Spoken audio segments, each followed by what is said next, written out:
Configuring custom ports in Windows 10 Mail. This video assumes you already have an existing email account and it's configured in Windows Mail. Now let's learn how to configure custom ports in Windows Mail.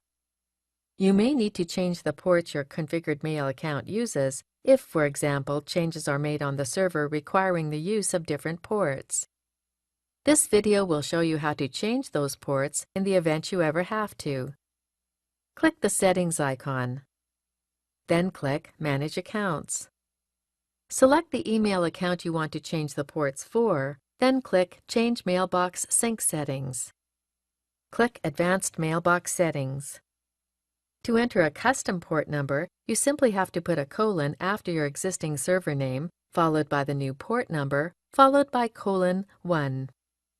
Let's force our outgoing email server to use port 465.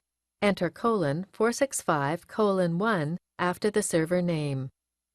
Note that the first number is the port number, and the 1 after the second colon denotes that it is to use SSL encryption. When finished, click Done, then click Save. That's it!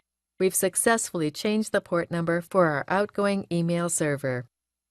This is the end of the tutorial. You now know how to configure custom ports in Windows Mail.